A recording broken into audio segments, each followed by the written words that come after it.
ሰላም ጤና ይስጥልን ተመልካቾቻችን ከአንከር ሚዲያ ዝግጅት ክፍል ያክብሮ ሰላምታችንን እናቀርባለን። ዜናዎችን ይዤ መጥቻለሁ። መሳይ መኮንን ነኝ።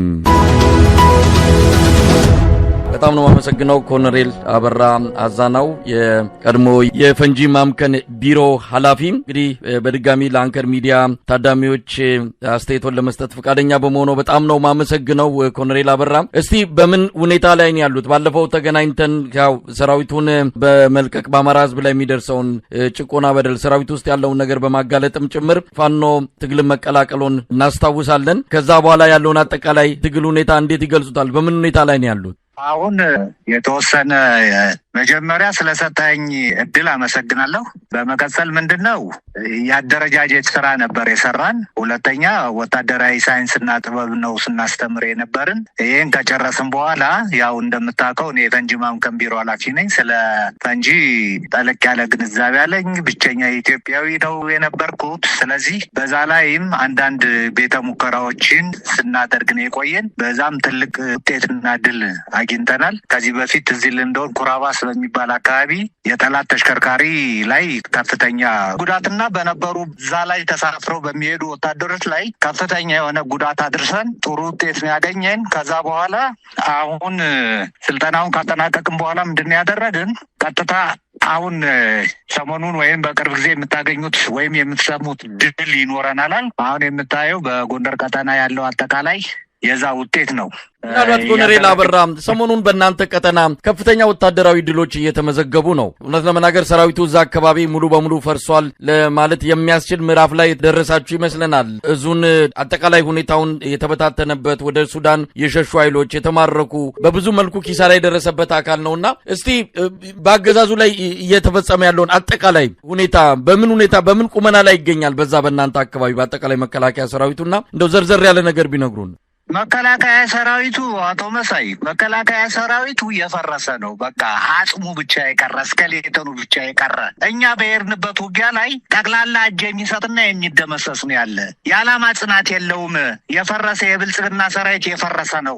የምነግርህ ይሄን ነው። ለምሳሌ ሀሲ የሚባል ቦታ ላይ አየር መቃወሚያ ቢኤም፣ ዲሽቃ፣ ሞርተር ከባድ መሳሪያዎችን ይዞ ነው የመጣው። 12 ሰዓት ውጊያ ሲያደርግ ጣና ብርጌድ ወይም በየምድር ብርጌድ አጠቃላይ መክታ 12 ሰዓት ሙሉ ድብደባ አድርጎ እሱን አሳደን ካምፕ ውስጥ አስገብተን ከካምፕ ላይ ነው የደመሰስነው እንዳለ። የቁስለኛ ነገር ተወው፣ የአስከሬን ነገር ተወው። እኛ ሳናነሳ የቀረነው 3-4 ቀን ተደብቆ በየጥሻው የወደቀ አካባቢውን አጠቃላይ አካባቢው ጠረን ተቀይሮ እባካችሁ እያልን ገበሬዎችን ሰብስበን ከኛም የፋኖ ሰራዊት በማሰማራት አስከሬን የመሰብሰብና የመቅበር ስራን ያከናወንን። የኛ የፋኖ ኃይል ለምንም ለማንም የማይበገር የዓላማ ጽናት ያለው እርስ በራሱ አሁን ጥሩ የሆነ ግንኙነት ያለው ነው። ስለዚህ ይህን ትሸፍንልኛለህ፣ ይህን ታደርግልኛለህ ነው። በግራ በኩል ነው የገባለሁ፣ በቀኝ በኩል እናንተ ግቡ፣ መሀል ነው የገባለሁ፣ ይህን አድርጋችሁልኝ ሂዱ የሚል ነው። ብርሃኑ ጁላ 90% ደምስሰን 10% ነው የቀራለ። 1%ም ፋኖን አልደመሰሰም። 1% እውነቴን ነው የምነግርህ፣ 1% አልደመሰሰም። ለነገርየው ከላይ ጀምሮ እስከታች ድረስ ያለው በውሸት የተለከፉ ናቸው። እኔ ምን አይነት አባዜ እንዳለባቸው አይገባኝም። በሁለተኛ ደረጃ የምነግርህ ሪፎርም ተብሎ አሁን ሪፎርም ተሰርቷል። እዚህ ሪፎርም ላይ አጠቃላይ የመከላከያ ዋና መምሪያ የሚባለው ሁሉም ምርኮኞች ናቸው። ገሌ ብዬ ልነግርህ እችላለሁ። ለምሳሌ መገናኛ ዋና መምሪያ ምናልባት ኮሎኔል አበራ ወደዛ እመጣለሁ ወደ መከላከያው መዋቅር። ምክንያቱም አሁን ስብሰባ ላይ እንዳሉ ነው የሚነገረው። የመከላከያ ካውንስል የሚባለው በተለይ በአማራ ክልል የደረሰውን ተከታታይ ሽንፈት ተከትሎ ስብሰባ መቀመጣቸው ነው። ትልልቅ ጀነራሎች ማለት የሰራዊቱ ከፍተኛ አዛዦች ናቸው የተሰበሰቡት። ምናልባት ይዘው የሚመጡትን የመፍትሄ ሀሳብ አብረን ለምናይ ይሆናል። ነገር ግን እንደዛው አማራ ክልል እንቆይና እንግዲህ መከላከያ ሰራዊቱ እየተመታ ነው፣ በከፍተኛ ቁጥር እየከዳም እንዳለ ይነገራል። አሁን ዛሬ እንደሰማነው ከሆነ የጠፉ ወታደሮችን መስመራዊ መኮንኖችን ለማፈላለግ መንገዶች ተዘግተው ኬላ ተዘርግተው ሰፊ የማሰስ ስራ እየተሰራ እንዳለ ነው የተገለጸው። እንደ እርስዎ ካሉት ወታደራዊ ልምድ በመነሳት አንድ ሰራዊት በዚህ ደረጃ አደጋ ውስጥ ከገባ በዚህ ደረጃ ከተመታ ምንድነው ሊያደርግ የሚችሉ ለቆ ከመውጣት ባሻገር? አሁን ምን አለ መሰለህ ከዚህ በፊት ግምገማ አድርገዋል መከላከያ ኮሎኔልና ጄኔራሎች ከበታች ያለውን ይሄን ያልሆንን እንደዚህ ሆንን ተጎዳን ይሄን ያክል የስለኛ ሆነ ይሄን ያል መሳሪያ ተተኮሰ ተብሎ ነገራቸው።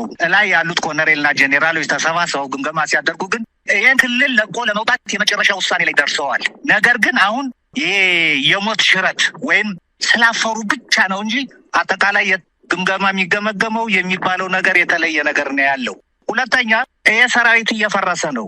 በቃ የመሸነፍ ምልክቱ እኮ ነው፣ ሌላ ነገር የለውም። አሁን እኛ ጋር የሚመጡ በጣም ብዛት ያላቸው የመከላከያ ሰራዊት አባላት አለ። ሲመጡ ይሄ AK 103 የሚባል ጥቁር ክላሽ አለ። ጥቁር ክላሽ እያለ አብይ ሁሌ እንትን የሚልበት አለ፣ የመጽናኛ ቃል። ይሄን ወሰዱብኝ ፋኖች፣ ይሄን እንትን አደረጉብልኝ እያለ ሁሌ የሚሟዘዝበት አማርኛ አለ። እሱን ሁለተኛ ስናይፐር፣ አንድ ስናይፐር እና ጥቁር ክላሹን ይዞ ይመጣል ወታደር። ሌሎቹም ልክ እንደዚህ እያደረጉን ያልተመቸው ባዶውን ነው የሚመጣ። ሲመጣ እንኳን ደህና መጣችሁ ብለን ነው የምንቀበላቸው። ስንጠይቃቸው በጣም የሚያሳዝን እየፈረሰ ነው። በአንድ ብሔር ብቻ ነው ያለው። ለምሳሌ ልንገርህ፣ አንድ ኦሮሞ 10 አለቃ ቢሆን አንድ ደቡብ 10 አለቃ ነው።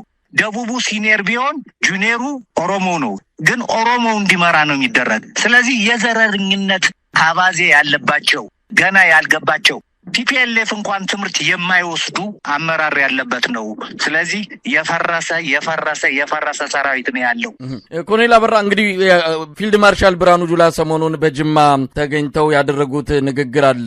ትግራይን ጉዳይ በተመለከተ ያነሱት ዛሬም ድረስ ያው በብዙዎች ዘንድ እየተጠቀሰ ይገኛል። ህወሓቶችን ትግራይን ይዘው እንዲገነጠሉ ጭምር ነው እየጋበዙት። በእውነት እንዳንድ ወታደር ምን ይሰማዎታል? ውስጡ የነበሩ ነው። ያው ወታደሩ ስነ ልቦናውን ያውቃሉ። ይሄ ኢትዮጵያ የሰራዊት አካል የሚባለው በታሪክም ጭምር የሀገሪቱን ዳር ድንበር የሚጠብቅ ቁራሽ መሬት እንኳን ወደ ሌላ እንዳይሄድ ለመታገል መስዋዕት ለመሆን የተሰለፈ ቃል ኪዳን የገባ ሰራዊት አካል ነው። ግን የሰራዊቱ ዋና አዛዥ ተገንጠሉ ሂዱ የሚል ጥሪና ግብዣና ያደረጉትና እንዲህ አይነቱ ነገር ከምን የመነጨ ነው የሚለውንም ነገር ምናልባት ሊያነሱልን ይችላሉ። ግን የእሳቸውን አጠቃላይ የጅማውን መልእክት የታዩት አንደኛ ምን አለ መሰለህ፣ ብርሃኑ ጁላ የመከላከያ ኢታማዦር ሹም መሆኑን አቆሞ የብልጽግና ዋና ተላላኪ መሆኑን ነው የምታየው። ፖለቲከኛ ነው የሆነ። ወታደር ፖለቲከኛ መሆን አይችልም፣ አይሆንም። ከዚህ በፊት ያሉ መንግስታትን ከአውሮፓን ብትሄድ፣ ከኤዥያ ብትሄድ፣ ከላቲን ብትሄድ፣ ሚድል ኢስት ብትሄድ፣ አፍሪካ ብትሄድ አምባገነን መሪዎች ወታደር የነበሩ ሰዎች ናቸው።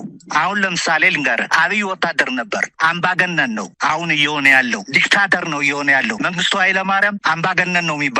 ጋዳፊ፣ እነ ሁሴን ሙባረክ፣ እነ አልበሽር፣ እነ ኪምጁን፣ እነ ፊደል ካስትሮ የመሳሰሉት ምንድን ነው ከውትድርና ተነስተው አገርን አስተዳደሩ። ዲሞክራሲ የሚባል ነገር የለም፣ ሰብአዊ መብት የሚባል የለም፣ የግል የለም፣ የብዙሀን የለም።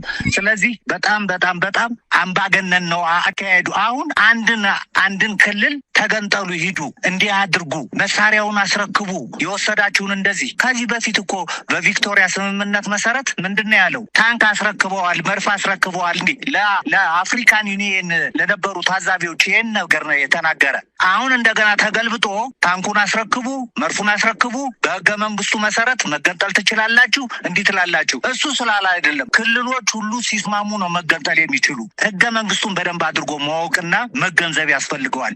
ይሄ ዝም ብሎ በየእንትኑ ላይ የተነሳ ሚዲያ ተናገርኩ። ሁለተኛ አማርኛ መናገርም አይችልም። ነገሮችን አስተካክቶ እንኳን መናገር ጥሩ አማርኛ መናገር አይችልም። እኔ እንዴት አይነት ኢታማዦር ሹም እንደሆን ኢትዮጵያ በታሪኳ አይታው ሰምተው ማታቅ ኢታማዦር ሹም ነው። ሌሎቹ እኮ የበሰሉ ናቸው ከዚህ በፊት የነበሩት። ስለዚህ ዝም ብለህ ስታየው የፖለቲካ አሁን ጄኔራል የሚባል ኮሎኔል የሚባል አጠቃላይ የፖለቲካ ድርጅት አባሎች ናቸው። መጽሐፉ የሚለው ግን ምንድን ነው? አብዮታዊ ዲሞክራሲ የሰራዊት ግንባታ የሚል ነበር ቀይ መጽሐፍ።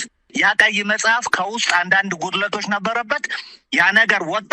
ከማንም ፖለቲካ ድርጅት አባል ነፃ ነው፣ ወታደር ነው የሚል። ብርሃኑ ጁላ ግን ጥሩ የሆነ የካቢኔ አባል ነው የሚመስል። እዛ ጅማ ሄዶ እንዲህ ብሎ መናገሩ በጣም የሚያሳዝን ነው። አሁንም ለ4ኛ ዙር ወደ ትግራይ ጦር አዝምቶ ከትግራይ ጋርም ውጊያ ሊያደርግ ነው። በዚህ ውጊያ ላይ አማራ ክልል ይመጣሉ፣ በአፋር ይመጣሉ። ስለዚህ ታጣቂ ሁለቱም ክልሎች ለማድረግ የሚያደርገው እንትን ነው። ይሄ የፖለቲካ እንትን ነው፣ ጨዋታ ነው። በሶስተኛ ደረጃ ሙስሊሞች ላይ የሚደረግ ሴራ አለ። ሰምተህ እንደሆን እኛ የታረዱ እንትኖችን ይዘመጣን እንደዚህ ያደረግን እንደዚህ አልሸባብን የሙስሊም ክልል ባለበት ቦታ ላይ ለምሳሌ ጅጅጋ ያስኩ፣ ገሌ ጋ ያስኩ፣ ሐረሬ ጋ ያስኩ፣ ወሎ ከሚሴል ጋ ያስኩ እንደዚህ ይላል። አሁን ሂሳብ እየሰራ ነው። ሂሳብ የሚሰራው ሙስሊሞች ጋር የሆነ ነገር ሊያደርጉ ፈልገዋል ማለት ነው። ስለዚህ ፖለቲከኛ ሆኗል። ሰራዊቱን እየመራ አይደለም። ለነገርየው ከምርኮኛ እኔ ምንም ነገር አልጠብቅም። ኮሎኔል አበራ መረጃ ይደርሶታል። አሁን ከርሶ የቀድሞ ባልደረቦች አባላት እንግዲህ መከላከያ ውስጥ እውነት ሁሉም እንዲያስባል ማለት የሚከብድ ነው። ልብ ያላቸው ቅን የሆኑ ስለ ኢትዮጵያ የሚያስቡ እየሆነ ባለው ነገር የሚከፉ በሰራዊቱ ውስጥ በአዛዥነት ደረጃ ይኖራሉ ተብሎ ይታመናል። በእርግጥ ትልልቆቹ ጀነራሎች በጥቅም የተሸበቡ ናቸው። መሬት፣ ቦታ፣ ንግድ ውስጥ የገቡ ስለሆኑ የስርዓቱ ዘብ ጠባቂ መሆናቸው አይቀርም። ነገር ግን እንደዛም ሆኖ ስለ ኢትዮጵያ የሚያሳስባቸው አይጠፉም እና እንደው ምን ይሰማሉ? መከላከያ ሰራዊቱ በእንደዚህ አይነት በማያባራ ጦርነት ውስጥ መቆየቱ በራሱ የሚፈጥረው የአእምሮ እንደው መድከም ይኖራል። ሰው ናቸውና ስለ ሁኔታው ይሰማቸዋል። ምን እየተባለ ነው? በዚህ ሁሉ የአብይ አህመድ የማያባራ የጦርነት ጥማት ውስጥ ሰራዊቱ አዛዦች ምን እያሉ ነው? እንደው መረጃው ከደረሱት አሁን እኔ መረጃው አለኝ። በጣም የሚገርም አብረን ቁጭ ብለን እንኳን እስከ እኔ 2015 ሐምሌ ድረስ አብሬ ነበርኩ ስራ ላይ። ስለዚህ በዛን ሰዓት ቁጭ ብለን አብረን ስናወራ ሁላችንም ደስተኞች አይደለንም። ኮሎኔሉም በለው ከታች ያለው ወታደርም በለው ጄኔራሎችን ጓደኞቼ ቁጭ ብለን አብረን ስናወራ ደስተኞች አይደለም። እየተደረገ ያለው የማይሆን አዘቅት ውስጥ ገባን ነው የሚል ሁሉም። ነገር ግን እነኚህ ሰዎች ተይዘዋል። አሁን ለምሳሌ እኔ 6 ጓደኞችን አስሯቸዋል። ኮሎኔሎች ናቸው። ገሌ አልልህም። እነኚህ ሰዎች ጋር እንደዋወላለን። ምንደዋወል ግን ሰላም ናችሁ፣ እንዴት ናችሁ፣ ቤተሰብ እንዲህ አንተ እንዴት ነህ፣ አይዞህ፣ ራስህን ጠብቅ፣ እንዲህ ነው እንዲህ ስለሚሉኝ ብቻ ሞባይላቸው የተጠለፈ ነው። አሁን ቴክኖሎጂ አስገብቷል። በጣም የሚገርም አረብ ሀገሮች የሰጡት ይሄ ከዋትሳፕ ውጭ ያለው የመጥለፊያ መሳሪያ አለው። ስለዚህ እነኚህ ሰዎች ተይዘዋል፣ ተወጥረዋል። አንዳንዱ ግን ከላይ ያለ ዝም ብለህ በምታይበት ሰዓት የአማራ እና ጡት ነካሾች ብዙ ሰዎችም አሉ። በዚህ መልኩ ደግሞ በጣም የሚጸጸቱ በጣም የሚቆረቆሩ ምንም ማድረግ የማይችሉ በጣም ብዙ ኮሎኔሎች እና ጄኔራሎች አሉ። እንደው ምን ይጠብቃሉ? እንደው ምን ይላሉ እነሱ? ነገ ከነገ ወዲያ በታሪክ እነሱም ተጠያቂ ናቸው። ይሄ መከላከያ ሰራዊት ሀገር መጠበቅ ሲገባው አይ ትእዛዝ ነው ከላይ ወረደልን የሚል ነገር ይመጣል። ትእዛዝ የመውረዱ ጉዳይ ሳይሆን ከምንም በላይ አንድ የመከላከያ ሰራዊት አዛዥ ምንም ይሁን ታማኝነቱ፣ አገልጋይነቱ ለሀገሪቱ ነው። ምናልባትም ለህገ መንግስትም ከተባለ ለህገ መንግስቱ ነው እንጂ ለአንድ ግለሰብ ስልጣን ለማስጠበቅ አይደለም። ስለዚህ ነገ ከነገ ወዲያ ከታሪክ ተጠያቂነት የሚያመልጡ አይደሉም። ይህንን ያውቃሉ። ዛሬ እንዲተገደን ነው፣ በእንደዚህ አይነት ሁኔታ ነው ይህንን አደጋ አብረን አካል ሆነን እየፈጸምን ያለ ነው። ይጸጽተናል ማለት ብቻውን ትርጉም የለውም። ሀገር መዳን አለበት። ስለዚህ ሰራዊት ውስጥ ያሉት ኮሎኔሎች፣ አዛዦች ባላቸው አቅም ባላቸው ቀዳዳ ተጠቅመው ችን ሀገር ካላዳኗት አብረው የታሪክም የፍርድም የፍትህም ተጠያቂ መሆናቸው የማይቀር ነው። እንደው ይህንን በተመለከተ ምን ማለት ይቻላል? አሁን እነሱ ጋር ስናወራ ምን አለ መሰለህ፣ አንደኛ ግምገማ ላይ ስትገባ ምንድነው የሚደረግ? መረጃ አሳልፋችሁ ምትሰጧላችሁ፣ እንደዚህ ነው ይባላሉ። እንዳይናገሩ ኮላፕስ አድርገዋቸዋል። ጭንቅላታቸው ምንም ነገር እንዳይናገሩ ምንም እንዳይሉ። በሁለተኛ ደረጃ አሁን ያልከው ትክክለኛ ነገር ነው። እነኚህ ሰዎች ኮሎኔልና ጄኔራሎች ከዛ በታች ያሉትም ተጠያቂ እንደሚሆን ፈርሷል የሰራዊት ነው የሚሉት ፈርሷል ነው የሚሉት። በጣም የሚገርም እኮ ነው። የፈረሰ ሰራዊት ነው። ነገ ተጠያቂ ነን፣ ነገ እንዴት ልንሆን ነው? እንደ ደርግ ሰራዊት እኛ እንትን ልንል ነው የሚሉት። በሁለተኛ በሶስተኛ ደረጃ የምነግርህ ከላይ ያለው አጠቃላይ አሁን የነገርኩ መምሪያ ኃላፊዎች አሉ፣ የዋና መምሪያ ኃላፊዎች፣ እነሱ አጠቃላይ ኦሮሞዎች ናቸው። ከስር ያለውም ኦሮሞ ነው። ገብተህ የሆነ ቢሮ ትሰማ አንድ አይነት እንኳን ነው የምትሰማው። አንድ አይነት ነገር ነው የምታየው። በቃ እኔ የት ቦታ ነኝ ያለው ብለህ ራስህን እንድትጠይቅ የሚያደርግ ነገር አለ። ከነሱም አሁን የማይታመኑ የኦሮሞ ልጆች አሉ። ከፋፍሎ ይሄ ወለጋ ነው ይላል፣ ይሄ ሐዋሳ ነው፣ ይሄ እንትን ነው ምንድነው ሲዳማ፣ ደቡብና ምስራቅ ኦሮሚያ ነው፣ ምዕራብ ኦሮሚያ ነው እያለ እየከፋፈለ እንትን ስለሚላቸው አርሲ ነው ይላል፣ ወለጋ ነው ይላል፣ ጅማ ነው ይላል። የተለያየ ነገር እያደረገ ስለሚከፋፍላቸው ራስ በራሳቸውም የተከፋፈሉ ናቸው። ስለዚህ አሁን እነሱ ተጠያቂ እንደሚሆኑ 100% እርግጠኛ ሆነው ነው እንትን ያሉት እና ጓደኞቼ ይነግሩኛል፣ እናወራለን፣ ምን እንላለን። አሁን ቅርብ ጊዜ ግን ያው ባልኩ መሰረት የመጥለፊያ መሳሪያውን ይዞ ስለገባ እኔም ለነሱ ስለማስብላቸው ምንም ነገር አልናገርም፣ ምንም አልደውልም፣ ምንም አልልም። አሁን እንግዲህ መከላከያ ካውንስሉ ስብሰባ ተቀምጧል። ምናልባት ጥብቅ በሆነ መልኩ ነው የሚነጋገሩት። የመጣው አደጋ ቀላል አይደለም። ብዙ ቦታ የጦርነት ድስት ጥደዋል። እንግዲህ የትኛውን በደንብ እንደሚገቡበት እርግጠኞች አይደሉም። በዚህ ላይ ሰራዊቱ የመዋጋት ሞራል እንደሌለው አሁን እርሶም ገልጸዋል። እየፈረሰ ያለ ነው፣ በብዙ መንገድ ሰራዊቱ ተዳክሟል የሚባል ነገር አለና ምን ይዞ ሊመጣ ይችላል? ይሄ መከላከያ ካውንስል ጦርነት ማቆም፣ እየመጣለውንም ማቆም፣ የጀመረውንም ምን ሊያደርግ ይችላል? ምን ምርጫ አለው?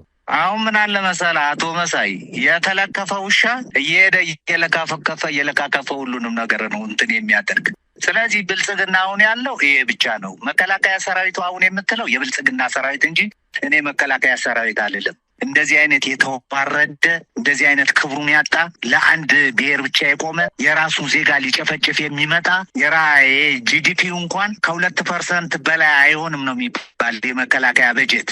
እነሱ ግን ከ10% በላይ እና ከ15% በላይ አድርገው የራሱ ዜጋ አማራን ለማጥፋት አማራን ለማውደም ተዘጋጅቶ የመጣ ግን በጣም የሚገርምህ የአማራ ህዝብ ሁሉ ፋኖ ነው። ህዝብን ያሸነፈ ደግሞ ማንም መንግስት የለም። ይሄን አልተረዱትም። ስለዚህ አሁን የምነግርህ ነገር መከላከያው የፈረሰ ነው። ይሄ ካውንስል አሁን የምትለው ይሄ አሁን ዋና መምሪያ የሚባሉ ናቸው ካውንስል አባል። እነሱ ደግሞ ምንድናቸው? አብዛኛው የአንድ ብሔር ናቸው። የአንድ ብሔር ነው። አሁን ምንድነው ወደ ኤርትራ ዝም ብሎ ነው ተወው፣ ይሄ ያልሆነ ወሬ ነው የሚያወራው። ባለፈው ትዝ ይልህ እንደሆን ሶማሌላንድ ኤምኦዩ ሚሞራንደም ኦፍ አንደርስታንድ ተዋውሎ ተፈራርሞ እንትን አገኘን ያህል የባህር በር አገኘን ተባለ። በየክልሉ ሲያስጨፍር አደረ የራሱን ደጋፊዎች። ያ ነገር ግን ውሸቱን እየቆየ እንትን ተጋለጠ። ነዳጅ አምርታለሁ አሁን ደግሞ ነዳጅ እንትን አስደረገ። አሁን የባህር በር ማግኘት አለብን እያለ እንትን ይላል። ያልሆነ ናተን አፈል በቃ የመሞቻ የመቀበሪያው ነው። አሁን ወደ ትግራይ ነው የሚል ወደ ትግራይ ይበል። እኛ ደግሞ ከዚህ ሆነን እሱን እንቆሰቁሳለን። ስለዚህ በዲፕሎማሲ ውስጥ ተንበር ኢኮኖሚ ወደቀ፣ ዲፕሎማሲ እንትን አለ። በተለይ ደግሞ አየር ኃይሉ ላይ የተመለከተ አንድም ትንተና አቅርበዋል። አየር ኃይሉ ያው አጠቃላይ መከላከያ ሰራዊቱ ቁልፍ ቦታዎች በማን እንደተያዙ የሚታወቅ ጉዳይ ነው። ያው መከላከያው ብቻ ሳይሆን አጠቃላይ የሀገሪቱ ቁልፍ የሆኑ የስልጣን ቦታዎች በማን እጅ እንደሚገኝ የሚታወቅ ነገር ነው። ይሄ ለኦሮሞ ህዝብ የሚጠቅም እንዳልሆነ ራሱ የኦሮሞ ህዝብ እየተናገረ ይገኛል። ግን በተለየ ሁኔታ አየር ኃይሉ ላይ ትኩረት ሰጥተዋል። አየር ኃይሉ ምንድነው አየር ኃይሉ ውስጥ ያለው? አየር ኃይሉ ላይ በጣም የሚገርም ሪፎርም ተደረገ ተባለ። በፊት በትግራዮች ነበር በቲፒኤልኤፍ ተይዞ የነበረ አብዛኛውን ቦታ። ይልማ እስረኛ ነበር እንዳውም ወደ መጨረሻ። በኋላ ነው ብርጋዴር ጄኔራል ተሰጠው። አሁን በ2-3 ዓመት ያው ሌተናንት ጄኔራል ደርሷል። ስለዚህ አሁን ያደረገው የራሱን ሰዎች ነው እዛ ውስጥ ያስገባ። አሁን ድሮን ይገዛል፣ ሲቹዌሽን ይኖራል። እንግዲህ ማስተኮስ ምን ማለት ነው? ያንን ግጭ ዜጎች ናቸው። ለምሳሌ ከየት ሊያመጣ ይችላል? ካዛኪስታን ከነበሩ ከተገነጠሉ ሀገሮች እያመጣ ነው እነሱ የሚያደርግ ሱ-25 ሱ-27 የሚባል ጀት አለ። እሱን እንኳን አሁን ቅርብ ጊዜ የተወሰነ መያዝ ጀምረዋል። ነገር ግን በዛ ፐርፌክት አይደሉም። ሚጋ 23 ሚጋ 21 የሚባል አለ። ዘመናዊ ነገር ተገጥሞላቸዋል። ኤል100 የሚባል አለ። አንቶኖቭ የሚባል አለ። ይህን ጡረታ በደርግ የነበሩ ጡረታ የወጡ ሰዎች ነው አሁን ይህን ነገር የሚያበሩት። ስለዚህ አየር ኃይሉ የሚባለው የሚወራው አይደለም። አሁን ከሳውዲ አረቢያ አምጥቶ ነው ትርኢት ሲያሳየ ነበር። አንደኛ ከነሱ ነው የሚያመጣው። ሙያተኞቹ እኛ ገበሬ ቤት ነው የሚደበድብ፣ የገበሬ ማሳ ነው የሚደበድብ፣ የጋማ ከፍት ነው እንትን የሚያደርግ። እኛ ጋር የሚወርድ የሚመታ ምን የሚል አንድም እንትን ነገር የለም። ስለዚህ አየር ኃይሉ ቀፎ ነው። ምንም ነገር እንደሚለው አይደለም። ከሳውዲ አረቢያ ነው መጥቶ አሁን ትርኢት ስንተኛ ዓመቱን ሲያከብር የዛሬ ዓመት ያሳየ።